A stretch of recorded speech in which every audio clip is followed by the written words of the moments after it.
Hello guys, welcome back to my channel. सबसे पहले मेरी तरफ से आप सबको हर हर महादेव। आज मैं अपने चैनल पर जो भजन लेकर आई हूँ, होली का भजन है, शिव चर्चा भजन। बहुत ही अच्छा, बहुत ही प्यारा।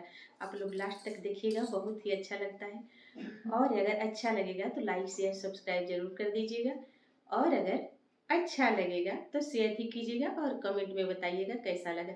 नए होंगे तो बेल आइकन को प्रेस कर दीजिएगा ताकि मेरे नए नए वीडियो का नोटिफिकेशन आप लोग के पास तुरंत चला जाए। जैसे हम लोग खेलते हैं होली, देवी देवताओं लोग भी बहुत अच्छे से वो लोग भी होली खेलते हैं और खूब मस्ती करते हैं।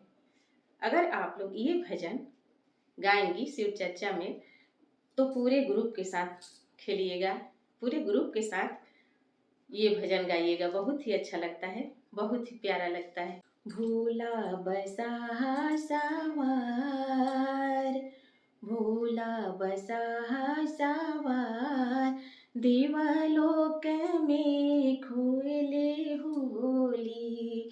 भोले बसा सवार, देवलोक में खेले होली। भोला बसा सवार, भोला बसा सवार, देवलोक में खेले होली। भोला बसा सवार, देवलोक में खेले होली। भोले बसा सवार, देवलोक में खेले होली।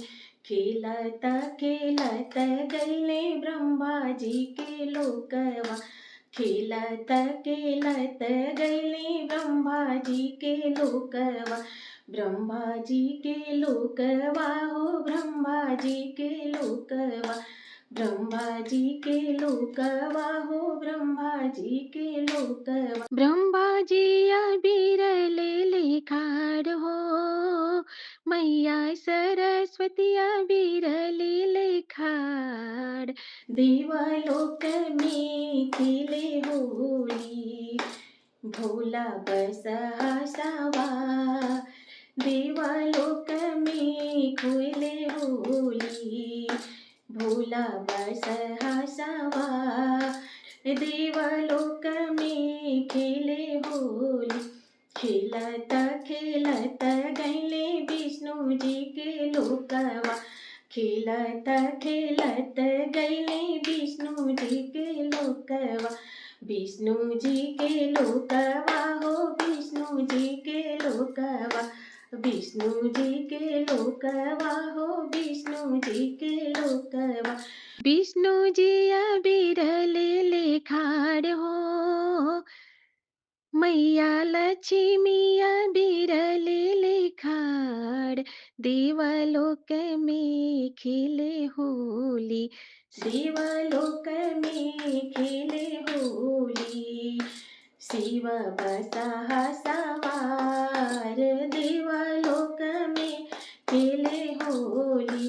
खेलत खेलत गैले कैलाश नगरिया, खेलत खेलत गैले कैलाश नगरिया। कैलाश नगरिया हो, कैलाश नगरिया।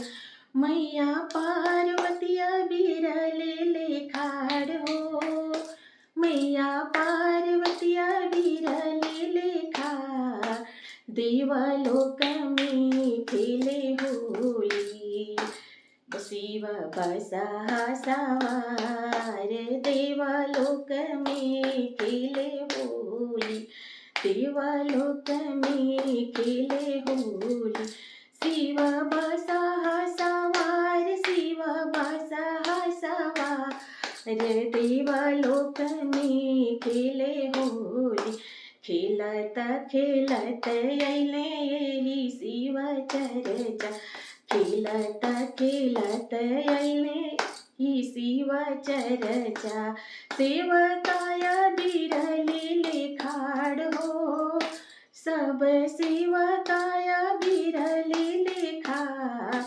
देवलोक में होली खेली, शिव बसा सवार, देवालोक में होली खेले। शिव बासा खेलत खेलत अइले हमरा शिव चर्चा। खेलत खेलत अइले हमरा शिव चर्चा। सब शिष्या बिरले लेखाड़ हो। सब शिष्या झोली थैला। बसहा सवार खेले होली। शिव बसहा सवार देवालोक में खेले होली। अगर मेरा ये होली का भजन आप लोग को अच्छा लगा होगा तो लाइक शेयर सब्सक्राइब जरूर कर दीजिएगा। फिर मिलती हूँ अगले होली भजन में। तब तक मेरे तरफ से हर हर महादेव।